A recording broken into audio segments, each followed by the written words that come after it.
Hello peeps and hello peppers and welcome to Tarot Tuesday.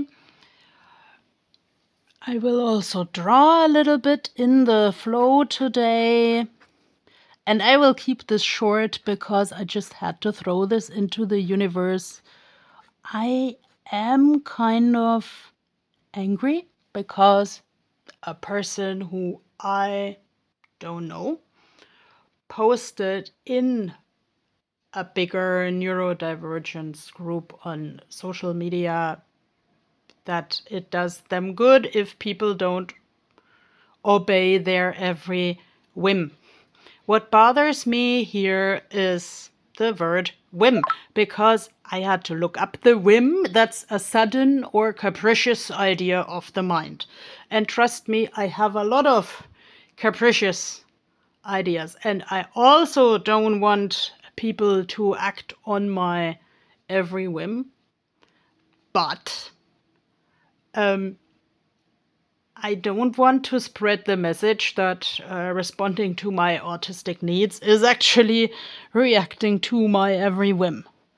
My good friends actually have come to ask me what stands behind that, what need stands actually behind that decision. Oh, we're suddenly not going to the zoo anymore, we're going to the circus.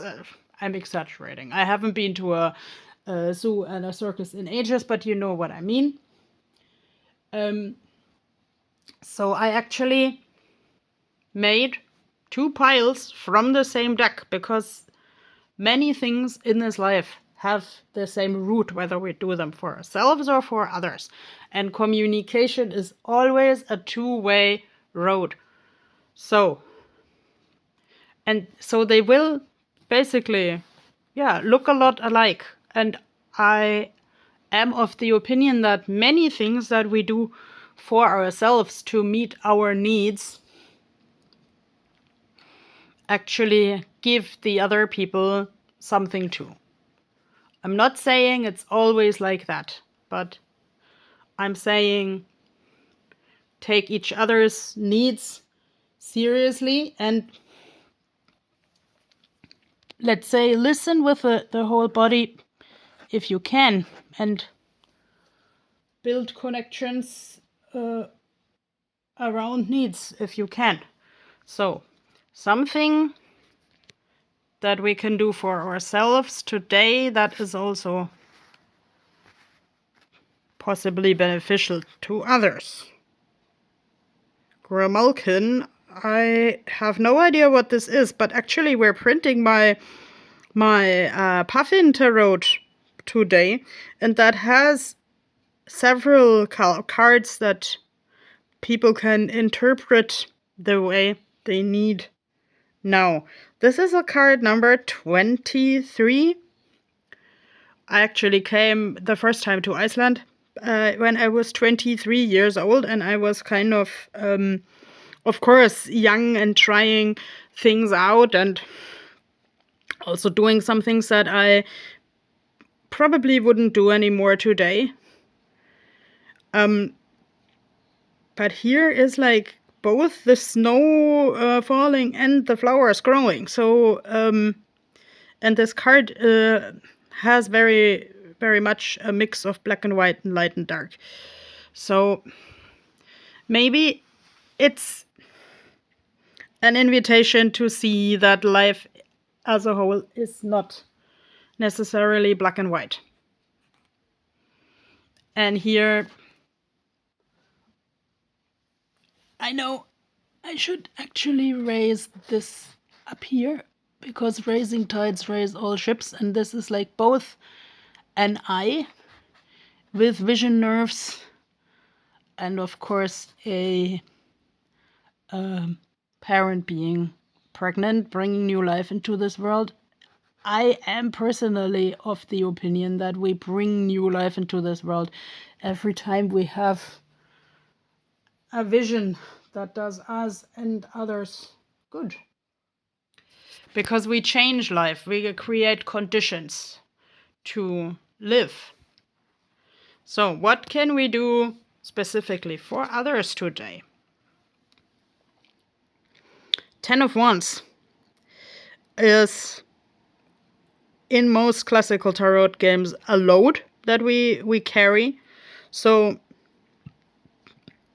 yeah, should we carry each other's load? Yes, we should, but please in ways that are safe for us. Like cats have a good balance. I don't know if that's true that cats always land on their feet, but this cat is standing in the air, only on one branch. And actually the load becomes the connection here. Actually, this looks a little bit like this network. That's nice. The nest is empty. Empty nesters are often depressed. I mean, I don't know if the cat ate the young. I don't see an explanation about this, but if the wands are the luggage, then actually the luggage connects the cat and the nest. And the one bird is sitting on the wand and the one bird is flying freely in the air. Now, of course, this is critical because the cat is a predator. And usually, like, you know, in the summer, in the spring, in Iceland, they encourage the people to put these fuglakrágar, bird collars, on the cats that have, like, really bright colors. So the birds would be scared. I don't know how the birds exactly perceive these colors, but the bird collars look like hair scrunchies. The nest could also look like hair. Maybe we can also find some strength of life. Like, yeah, okay. I also read a social media post about body hair that made me really sad because how am I saying this? Because, like, I know that in many Western cultures this is kind of a social taboo, but it broke my heart to read how young women were basically afraid in the change room if they didn't shave, because of looks and comments. And so, well, let's say, surprise, surprise, other people's body hair should not be anybody else's business. So I would love for the cloud to open. What of the things that we or other people do we actually only do for social approval? So maybe this is what we can do for others today. Take a step back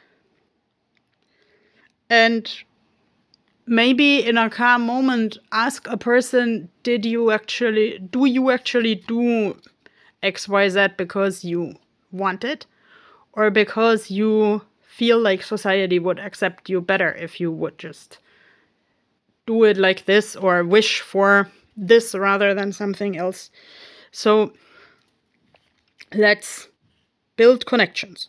I'm not saying run into your personal predators, whatever they are in your life, but I'm saying take a step back and observe. Ask people with who you feel safe to ask. Why are you doing this? And what can I learn from you today? And I wish you a wonderful day where we can learn from each other. Bye-bye.